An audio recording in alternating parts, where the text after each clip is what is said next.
Борбордогу кадрдык өзгөрүүлөр, талапкерлерди түйшөлткөн мандат маселеси, карапайым элди капаланткан кымбатчылык бул жуманын өзөктүү окуялары болду.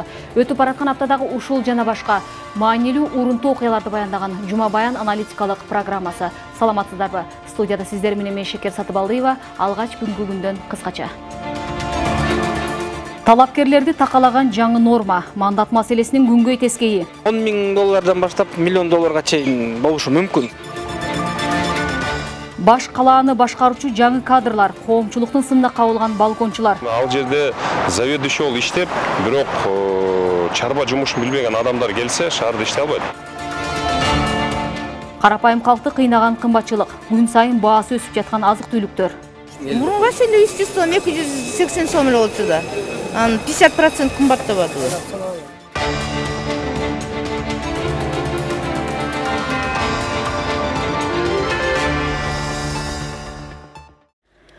Саналуу айлардан соң жогорку кеңеш 7-чи чакырылыштагы депутаттарын тосуп алат. Коомчулукка саясий айдыңда жымжырттык өкүм сүрүп жаткандай сезилгени менен көшөгө артында көмүскө маселелер чечилип, үлкөн саясатчылар сүйлөшүүлөрдү кызуу жүргүзүүдө.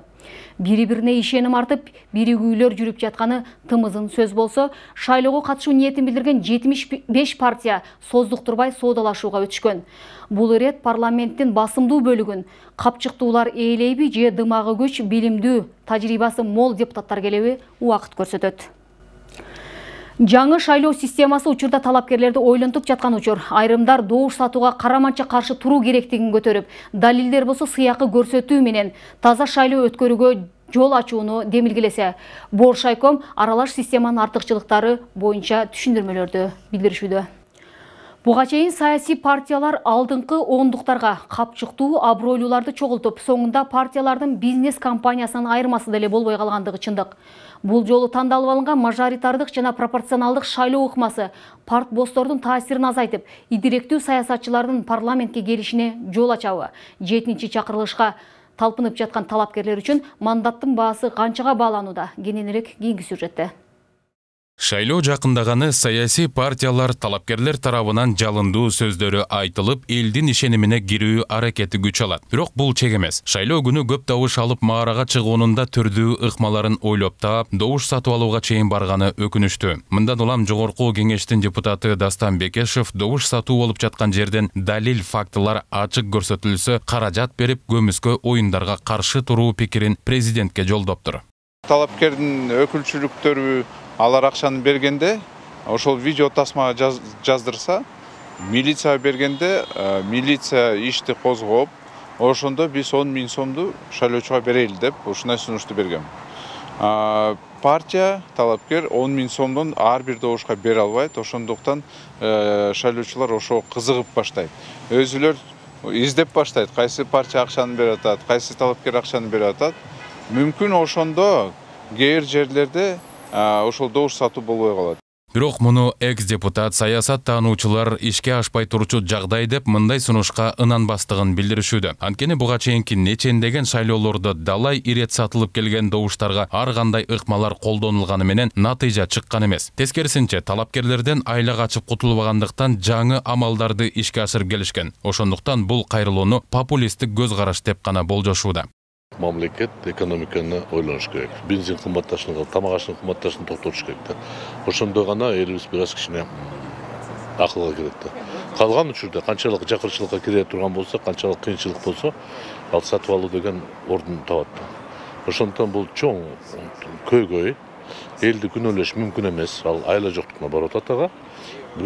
Экинчиден, саясий партиялар жана подкупка аралашкан, аны кээде аябайлы чабыш керек, алыш керек. А мы имеем вообще политиков, вот, которых можно выбирать действительно по зову души и сердца избирателю. Бизде добуш сатып албаган партиялар барбы негизи? Ошону да эстеп көрүү керек. Мисалы, Дастан Бекешев өзү шайланып келген партияда бир учурда административдик ресурс же акчанын арты менен келди да. Бул сунуш маселени чечеби? Себеби добуш сатып алууга каршы мыйзам да бар. Ал да иштебейт. Ошондуктан Бекешевдин сунушу ишке ашпайт деп ойлойм. Которая сегодня тоже похоронена. Бирок эл өкүлүнүн пикирин кубаттагандар да жок эмес. Ар кандай ой сунуштар менен терс көрүнүштөрдү жоюу керек. Добуш сатууга каршы турууда жеңишке жетмейин, күрөшүүнү токтотпоо зарыл дегендер да бар. Таза коом куруу, таза шайлоо өткөрүү үчүн ар дайым карама-каршы жагдайларга жол бербөө, көзөмөлдү күчөтүү менен гана ийгиликке жетүүгө болорун айтышууда. Добуш саткандарга сөз жок, алар өзүнүн бийлигин сактап калыш керек. Ал эми эл ошол эле 2000 сом, балким 5000 сом. Ооба бир моментте алсаң, сага 10 000 же 20 000 көп акча көрүнөт. Бирок ошол эле 2 эсе былтыртан бери 2 эсеге көтөрүлгөн бензин баасы. Азыркы биздин экономикадагы абал, көтөрүлгөн баалар, мунун баары ойлонууга алып келиш керек да. Биз дайыма эле бир катаны кетирип атпайбызбы? Демек, балким ошо катаны кетирбейли бул жолу. Таза шайлоо өткөрүү, коррупцияга каршы күрөшүү менен добуш сатып алууну тыюу аркылуу гана таза коомду түзүүгө, дымагы күч, иш билги, өлкөнү сүрөп кетчү чыныгы талапкерлерди тандоого мүмкүн экендиги талашсыз. Анткени буга чейинки шайлоолордо капчыктуулар каражатына ишенип партиянын алдыңкы 10-дук тизмесин сатып алгандай эле болчу. Каалагандай акча коротуп парламентке ишенимдүү келгени менен алардын чыныгы деңгээли 1-2 жылда эле билинип жогорку кызматтын кадырын кетиргени калп эмес. Мандат сатып алып маарага жеткендерге аралаш шайлоо системасы бөгөт коет деп айтканы менен бул жолку аракеттин жыйынтыгын убакыт көрсөтөт. 10 000 доллардан баштап $1 миллион чейин болушу мүмкүн. Себеп дегенде баягы ачык источниктерден караганда албетте алардын салымдары ушу мыйзамдын чегинде. А бирок чынында кандай иш алып барып, кандай баягы кимге кандай акча төлөп аткан, аны көзөмөлдөш такташ абдан оорго жатканда. Жогорку кеңештин мурунку депутаты, коомдук ишмер Каныбек Осмоналиев мажоритардык системада илгеркидей жек жаат болуп, кайрадан аймактарда шайлоочулар арасында талаш-тартыштар жаралышы ыктымал. А бирок саясий партиянын тизмеси аркылуу көрсөтүлгөн талапкерлерди тандоодо бул ирет адашууга жол жок дейт. Ким көп добуш салса, ошол гана утушка ээ болот. Ал тизменин акыркы сабында турса дагы, болгону арзыбаган акчанын кулу болуудан арылуу, жоопкерчиликти сезүү керек дейт. Элибиз өзү таза болсо экен, болбогон бир 1000 сом, 2000 сомго алданбай, өзүнүн баягындай бир так көз карашын белгилеп койсо, преференциалдык системанын бир жакшы жери керек болсо начар партиянын начар лидери өзү өтпөй калышы мүмкүн. Эми азыр абдан кызык мындай бир картина болгону турат да. Ошондуктан мен бардыгыбызга ушундай бир нысап тилеп, напсени тыйып, бир жакшы 90 депутаттык мандатын ээлерин түзүп алсак жакшы болот эле. Жаңы мыйзам, жаңы норма. Аралаш система аркылуу жогорку кеңешке депутат болуп келчү талапкерлерге эми талапта күчөтүлүп, өзгөртүүлөр көбөйгөн. Борбордук шайлоо комиссиясынын төрайымы Нуржан Шайылдабекова маалымат каражаттарынын өкүлдөрү үчүн өткөрүлгөн жыйында бир мандаттуу жана саясий партиялар аркылуу округтардан тандалып келген талапкерлер буга чейин мамлекеттик кызматты аркаласа, толугу менен ээлеген кызматынан четтетилет. Илгеркидей кайра барып иштөө мүмкүнчүлүгүнөн ажырайт. Мурда бардык талапкерлерге бир талап болчу, убактылуу токтотуп шайлоого катышууга мүмкүн болчу. Азыр ушул саясий позициялар тапшырып, анан шайлоого катыша алышат. Ал эми жана административдик мамлекеттик кызматкерлер, муниципалдык кызматкерлер, жанагы эң жогору жетекчи эмес, башка административдик позицияларды ээлеген талапкерлер, алар убактылуу токтотуп шайлоого катышша болот. БШК төрайымынын айтымында бул жолку шайлоого 600 миллион сомдон ашык каражат чыгаша болору болжолдонуп жатыптыр. Албетте, чет өлкөлүк уюмдар шайлоо өткөрүүгө колдоо көрсөтүүсү ыктымал, бирок алар шайлоо тилкелеринде иштегендерди окутууга, маалыматтык камсыздоого, санитардык нормаларды сактоого көмөк көрсөтө алышат. Белгилүү болгондой, Кыргызстанда 36 аймактык округтар аркылуу шайлоолор өткөрүлүп, үгүт иштери жүргүзүлөт. Мындан сырткары Ирак жана жакынкы өлкөлөрдө да Кыргызстандын элчилик жана консулдуктары аркылуу чет эмгектенип жашап жүргөн мекендештерибиз адаттагыдай эле өнөктүккө катышуу мүмкүнчүлүгүнө ээ. Бирок аларга саясий партияларды гана тандоо укугу берилсе, бир мандаттууну тандай алышпайт. Мирлан Маматалиев, Шекер Сатыбалдиева, Алтынбек Сакиев, Жума Баян. Ошентип, жогорку кеңештин шайлоосунун шааниси көтөрүлүп, саясатчылар дүрбү атканда Бишкектин шаардык бийлигинде да кадрдык өзгөрүүлөр орун алды. 1 жылдан бери улам жаңысы дайындалып алмашып аткан башкала жаңы жетекчилүү болду. Мурун жооптуу жогорку кызматтарда эмгектенип келген Айбек Жунушалиев Борборго мэр болуп дайындалып, өткөн жуманын соңунда расмий ишке киришип, мэрлик көөлүгү колуна тийди. Бирок дароо эле 2 вице-мэрин алмаштыра коюп, коомчулуктун сынына кабылды. Мэрдин орун басарлары жалаңгана балкончулар, балконду чоңойгондор деген жүйөнү карманышкандар шаардын кадрдык дайындоолоруна канааттанбагандай пикирде. Анткени кабат үйдө өскөндөр кыялкеч болушкандыктан калаанын көйгөйлөрүн кыйратып түшүнбөйт деп ишеним артышпай жатат. Дүйнөдө ири шаардай бир эле мэр гүлдөтүп койгон мисалдар бар. Алыска кетпей, Орусияны эле мисал келтирсек, Москваны 20 жылга чукул башкарган Юрий Лужковдун эмгегин москвалыктар бүгүнкүгө чейин эскерүү менен айтышат. Балким бизде мынчалык узак мөөнөттө иштебегендиги үчүн мэрлердин өнүктүрүү пландары ишке ашпай жаткандыр. Бир жылда Бишкекте 4-5 мэрдин алмашуусу иштөөгө тоскоолдуктарды жаратууда дейин десек, 2-3 жыл эмгектенгендери мыйзамсыз иштери үчүн камакка алынып кеткен көрүнүштөр көп. Деги эле борборго кандай жетекчи керек? Калаадагы кадрдык өзгөрүүлөр боюнча кезектеги сюжетте.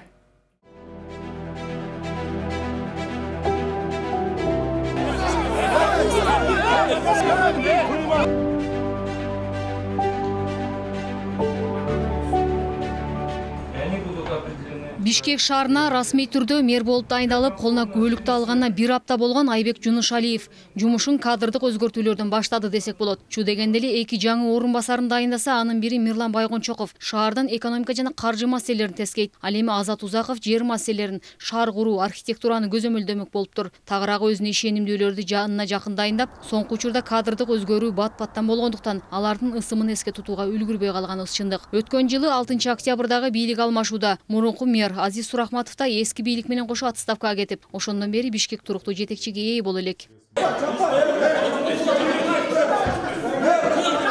Бул ызычуу өткөн жылдагы октябрь окуялары учурунан бир көрүнүш. Нариман Төлөев 2-нчи ирет мэр болуу үчүн өзүн сынап, кайрадан кызматка келүү аракетин көргөн. Бир топко созулган ызычуудан соң мэрдин креслосуна жетип, максаты орундалгандай болгон. Бул ортодо мурунку мэр Азиз Сурахматов да Төлөевке ишеним артып, кызматын өткөрүп берерин жар салып, анын бейнесине токтоло кеткен жайы бар.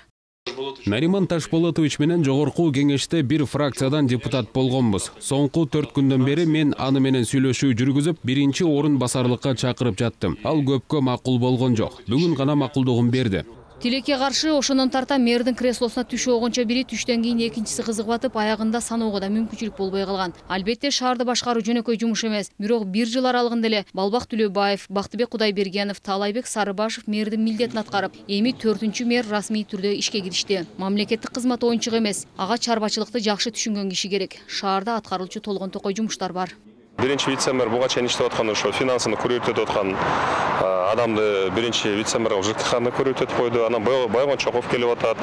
Ошол аппарат президентинден көбү келип атат. Эми ал жерде заведующий болуп иштеп, бирок чарба жумушун билбеген адамдар келсе, шаарда иштей албайт. Бул кыйын болот. Өтө башка мамлекетте үйрөнүп кетсеңиз, үйрөнгөн адам мен дальше ишти алып кетем деген кишилерди коюп атпайбы. Бизде болсо колунан келбеген адамды коюп атат. Эми колуңан келсе үйрөнүп кетесиң, үйрөнбөсөң жумуштан кетесиң болуп атпайбы. Эми бул туура эмес нормада. Мындай менен кете берсек биз эч качан Кыргызстандан өнүкпөйбүз. Жаңы мэр менен анын командасын балкондо өскөндөр деген сында коомчулукта бекеринен айтылбагандыр. Алар өтө назик, кыялкеч болгондуктан борбордогу түшкүтүк боолго бүткөнчө убакыт өтүп кетери бышык. Дүйнөдө шаар башкарып, бүгүнкүгө чейин эмгеги унутулбаган мэрлерди мисал келтире кетсек, 2001-жылы 11-сентябрда Нью-Йоркто дүйнөлүк соода борборуна террористтер тарабынан чабуул болгондо, ошол учурдагы мэри Рудольф Джулиан дүрбөлөңдү токтотуп, кыйраган имаратта куткаруу иштерине катышкан. Ошондон кийин анын саясий карьерасында өтө чоң өсүү болгон. Мындан сырткары Нью-Йорктун экономикасын көтөрүп, жумушсуздукту кыскарткан. Ушундай эле ийгилик жараткан Орусиянын борбору Москва шаарын 18 жыл башкарган Юрий Лужковдун эмгегин жергиликтүү эл бүгүнкүгө чейин эскеришет. Анткени Москваны гүлдөтүп, Москва кылган. Лужков өзү өтсө да анын эмгеги унутула элек. Бирок бизде да буга чейин баарын кыйратам деп ал жерде Нью-Йорк менен Москваны артка калтыра жаздаган Балбак Түлөбаев шаарлыктарга жомок айтып, куру кыялга жетелегенин кийин билинип калды.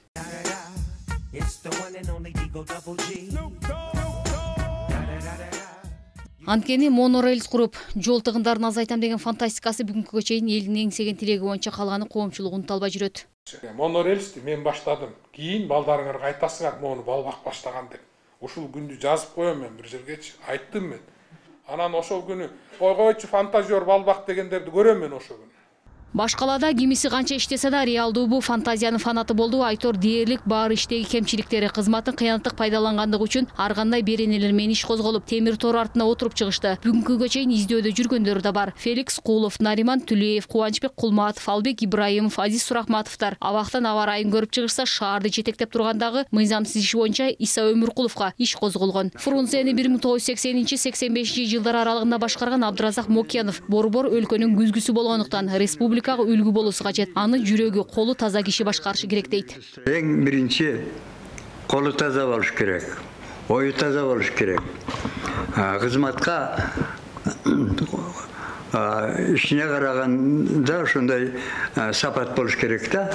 Экинчиден биздин архитектурный службаларга абдан таянышы керек. Ансыз болбойт, себеби архитектура эми өзүңөр көрүп жүрөсүңөр, бул шаардын кебетесин түзгөн архитекторлор. Өткөн тарых кийинки муңга сабак дегендей, буга чейинки мэрлердин басып өткөн жолу өзгөчө аянычтуу тагдырлары, учурдагы шаар жетекчисинин кулагына күмүш сырга болуусу кажет. Бирок азыркы мэр Айбек Жунушалиев да мурункулардын катасын кайталабайм, мыйзам чегинде иштейм деп убадалап турат. Эми гана ишке киришкенине бир жума болгон курамга албетте сын айтуу эртелик кылар, убакыт бериш керек. Басып өткөн жолуна үңүнсөк жооптуу кызматтарды аркалап келген жайы бар экен. Иштеп кетер деп үмүт арталы. А бирок кадрдык өзгөрүүлөр менен алектенип атып, башка иштер артта калып кетпесе болгону. Негизи Ордо калааны ким башкарса дагы шаарда өнүгүү, көрүнүктүү жылыштар болсо жакшы. Шекер Сатыбалдиев, Алтынбек Сакиев, Жума Баян. Теманы улай студиябызга конок чакырганбыз. Белгилүү саясат талдоочу, саясий илимдеринин доктору Азамат Темиркулов мырза. Азамат мырза, студиябызга куш келипсиз. Эң алгач маекти чу дегенде эле Ордо калаага дайындалган жаңы жетекчилик курам боюнча баштасак. Коомчулукка дегенде эле балкончулар романтик болот деп сыпатташууда. Сиз кандай ойдосуз? Балким иштегенге убакыт бериш керекпи? Убакыт бериш керек. Ага эч кандай башка жол жок. Болду, шайланды, эми көрөбүз кандай иштерин. Келе жаткан кыш, күз ошол көрсөтөт ушул курам кантип иштерин. Ошол кыштан кийин буюрса жазында булардын сапаты, булардын деңгээли ошондой көрүнөт, бат эле көрүнөт, көп убакыт кереги жок буга. Мына былтыр октябрь айынан бери эле 5-6 мэр алмашты да Бишкек шаарындачы. Акыркы мэр болуп, Айбек Жунушалиев өткөн аптанын соңунда расмий түрдө бекитилди. Сиз кандай сунуштарды айтат элеңиз? Борбордо жумушту ыкчам аткарчу жумуштар эмнеден башташ керек? Биринчиден ушу келаткан күз, кыш сезонго даярданыш керек. Жылуулук кандай болот маселеси. Өзүңүз билгендей, бизде азыр кар, жаан жакшы жаабай өткөн кышында кичине сууга муктаж болуп калдык жайында. Азыр деле биздин ушу суу сактагычтарды карасак, алардын деңгээли мындай өтө төмөн болуп атат. Ошон үчүн электричество жетиштүү болобу кышында же жокпу? Бул азыр чоң маселе болуп атат. Электричество жок болуп калса, анда билбейм, биздин ушу борбордо жашаган адамдар көбүнчөсү тегерек аймактарда, ошол Бишкектеги тегерегинде ошолор кантип жылытат үйлөрүн. Ошол бир чоң маселе болуп атат. Бул албетте саясий маселе. Муну жалаңкана ушу Бишкектин жетекчилер чечпей, башка деңгээлде отурган адамдар да катышып чечиш керек. Бирок бул менин оюмча азыр биринчи иретте ошол маселени чечиш керек деп ойлойм. Суу сактагач куруш керек дейсизби же кандай бир сунуштарыңыз барбы суу менен камсыздоо үчүн шаарды? Электричество эң чоң маселе. Азыр Бишкекти айтсак, ушул кышта жылуулук маселеси мындай абдан курч турат деп ойлойм.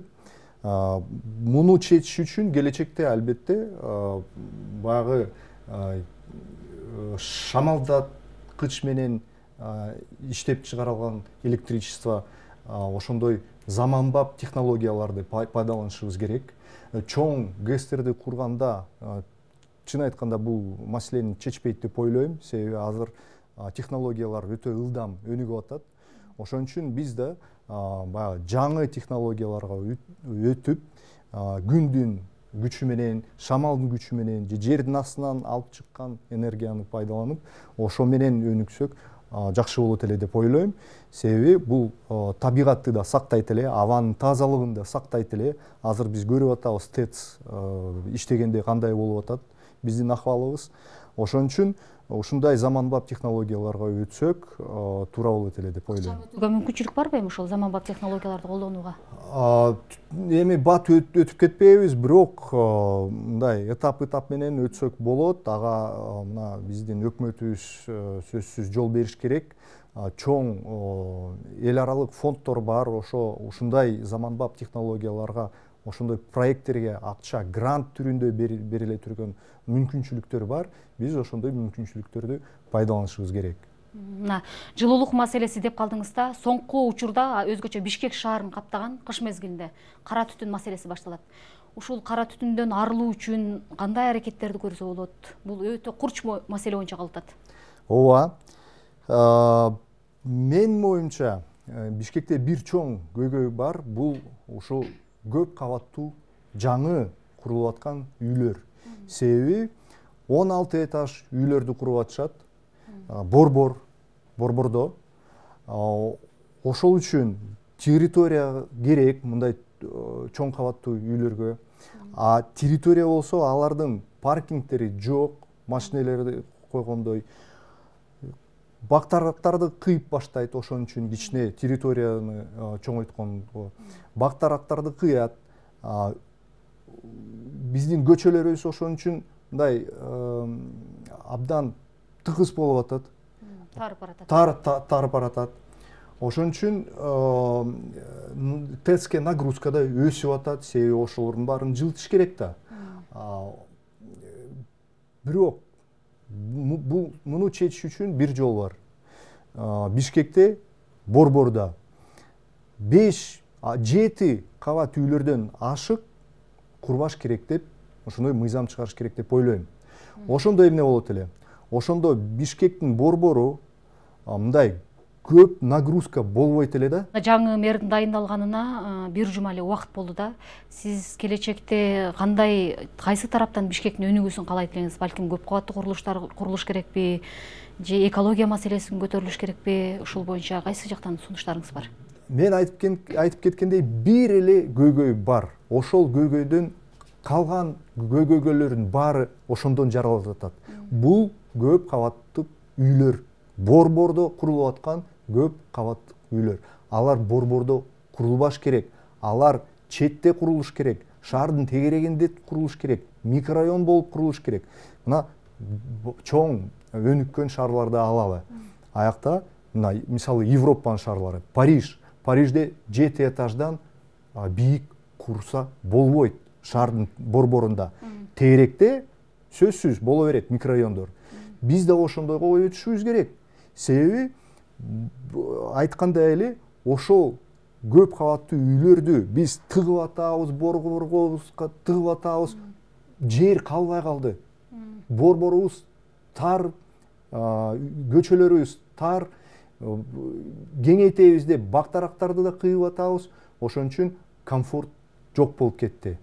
Муну чечиш керек. Ошол эле бир эле жол бар. Көйгөйлөрдүн баарын бир эле жол менен чечсе болот. Бул көп кабаттуу үйлөрдү 7 этаждан бийик курдурбаш керек. Борбордун четинде, пожалуйста, кура бергиле. Бактарактар, комфорт, ошонун баарын чечсе болот. Микрорайонду кура бергиле. Бирок Борбордо эмес, тегерегинде, Борбордун тегерегинде кура бергиле.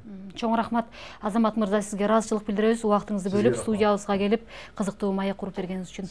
Урматтуу телекөрүүчүлөр, көрсөтүүбүз улантылат.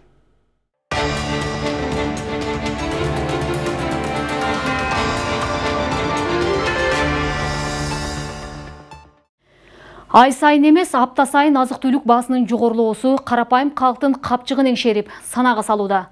Бааларды көзөмөлдөгөн тармак милдетин так аткарбай жатат дегенибиз менен кошуна мамлекеттерде да кымбатчылык кыйнап атыптыр. Жай мезгилинин аптабы анамалдуу чекке жетип, кургакчылык болгондуктан эгин талалары күйүп, түшүмдөрдөн куру жалак калган көрүнүштөр болгон. Бирок кол кушуруп олтура бергенден пайда жок. Абалдан чыгуунун амалын издөө керек. Эксперттер келерки жылдын камын көрүп, суук түшкөнчө жок дегенде арпа буудай айдап калууга үлгүрүү зарыл дешүүдө. Антпесе кымбатчылык мындан да курчуп, элди эбегейсиз түйшүккө салаары чындык. Азык-түлүктөн тышкары дагы кандай товарларга баа өстү, жакын арада кандай өзгөрүүлөр күтүлүүдө? Кесиптешим Тазагүл Эмилбеков айтып берет.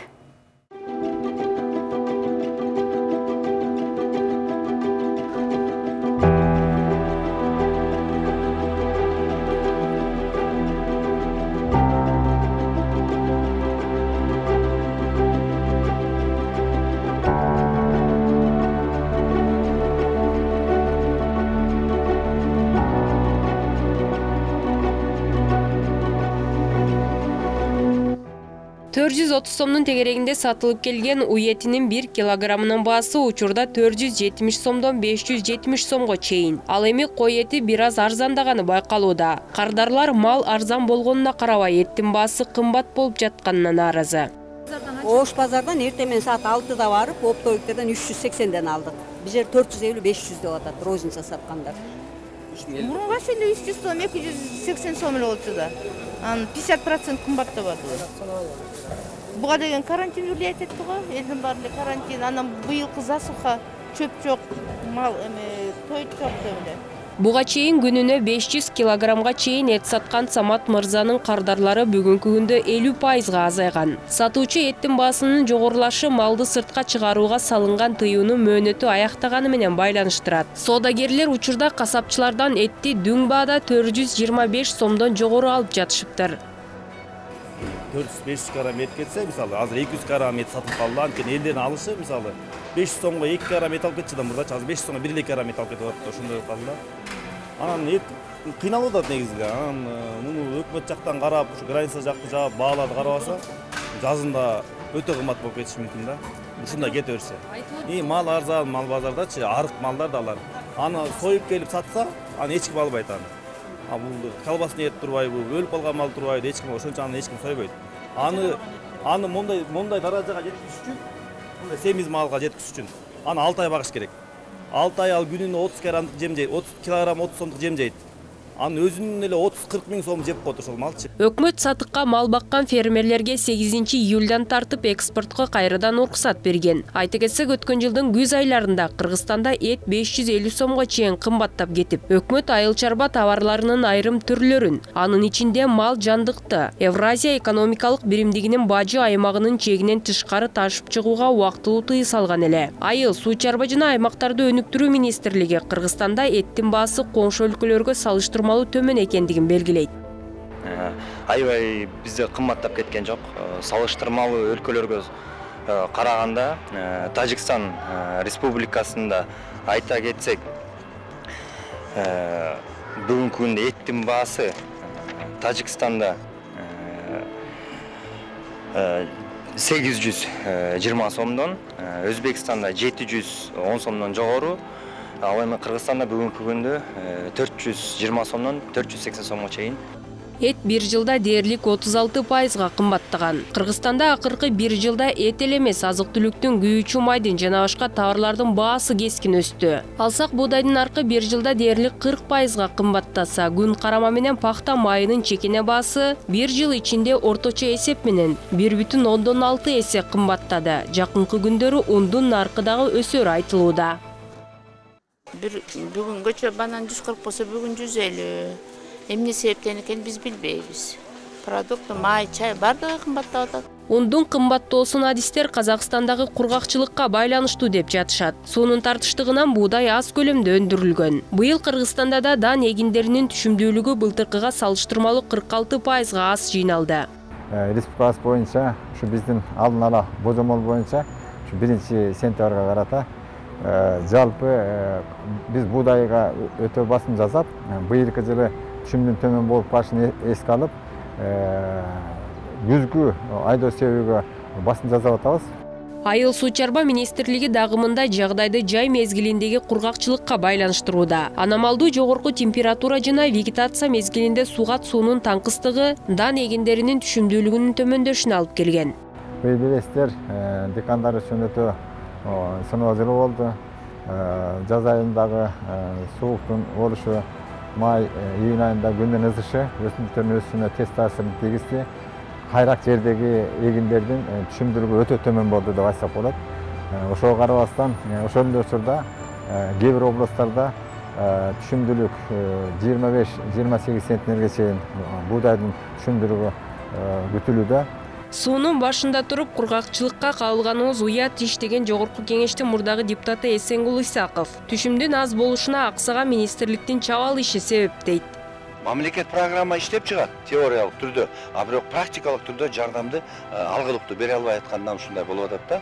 Анан жанагы айтып кетпедимби, быйыл силер айткандай суунун тартыштыгы депчи, суунун тартыштыгын дагы чечсе болот. Бул бизде айтылып келаткан программа, жанагындай тамчылатып сугарма, капельный нарушение деп коет. Ошолордун баардыгын тең бүгүнкү күндө айылдарга кириш керек да. Айылдарга киришсек бизге айылдардан суу талаага жетпей калып атат. Талаш. Анан мындай жапайы агым менен сугарган суу биздики эч убакта жетпейт. Ал эми ун өндүрүүчүлөр ассоциациясынын жетекчиси Рустам Жунушов буудайдын түшүмү быйыл эле кургакчылыктын айынан азайып кетти дегенге кошулбайт. Ал бул көп жылдан бери чечилбей келаткан маселелердин жыйынтыгы деп эсептейт. Жакында эле Кыргызстанда буудайды импорттоо жана ун жеткирүүлөр 2022 жылдын 1 августуна чейин кошумча нарк салыгынан бошотулду. Буудай менен унду Кыргызстанга ташып кирүүгө кошумча нарк салыгы алынгандан кийин эми комбинаттар ушул мүмкүнчүлүктү карап жатышыптыр. Биринчи жолу мына бизге именно биздин тармакка ушу тегирменчилерге жеңилдик берип туруп, а бирок мамлекет бизден анда силер момда биз силерге шарт беребиз, бирок силер ушундай бизге натыйжада жакшы өнүгүп, жакшы жумушуңарды көрсөтүш керек деп. Анан бул сан боюнча берилген. Момча 2000 тонна деп Бак мырза айтып атат. 2000 тонна ар бир кампада болуш керек. 5000 кишини кайра иш орну менен камсыз кылыш керек. Ал 5000 кишинин артында үй бүлөсү бар, 4-5 киши да. Андан тышкары комбинаттар иштегенден кийин баягы транспорт деп коебуз, анын тегерегинде көп да саткандар бар, транспорт бар. Ошонун баардыгы жумуш менен камсыз болот да. Маалым болгондой, Кыргызстанда ун комбинаттары азайып, буудайга болгон талап түшүп кетип, буудай аянттары да кыскарган. Дыйкандар болсо түшүмүн тоют катары сатып калышкан. Себеби Кыргызстан буудай менен ундун көбүн Казакстан жана Орусиядан сатып алат. Быйыл болсо Казакстандын өзүндө да кургакчылык болду. Жыл сайын кредитке өрөн сепкен дыйкандар жакшы түшүм алабыз деген үмүт менен жашашат. Бирок мына ушундай кургакчылыктан жана башка себептерден улам мээнети акталбай чыгымга учураган дыйкандар арбын. Буга байланыштуу мурдагы Айыл чарба министри Тилек Токтогазиев айыл чарбасына камсыздандыруу механизмин киргизүү зарылдыгын белгиледи. Мы могли бы через инструменты кредита. Биз дыйкандарга насыя берип жатканда камсыздандырууну да эске алышыбыз керек. Эгерде фермер кредит алып банкрот болуп калса, камсыздандыруу аны жаап кетмек. Мындай учурда дыйканда насыя берген банктын да көңүлү тынч болмок. Кыргыз өкмөтү мурдара Кыргызстандын буудай азыктарына муктаждыгы 600-650 миң тонна деп эсептеп келчү. Айыл чарба министрлиги быйылкы керектөөнү 750 миң тонна деп баалап жатат. Өлкөдө буудай азыктарынын көбү Чүй, Ысык көл, Ош жана Жалал Абад облустарына туура келет. Өткөн жылга караганда буудайдын түшүмдүүлүгү 45,5, арпаныкы 55,2%, картошканыкы 10,1%, башка өсүмдүктөрдүкү 6,7%, мөмө жемиштердики 6,5 жана жашылчанын түшүмдүүлүгү 2,4%га кыскарган.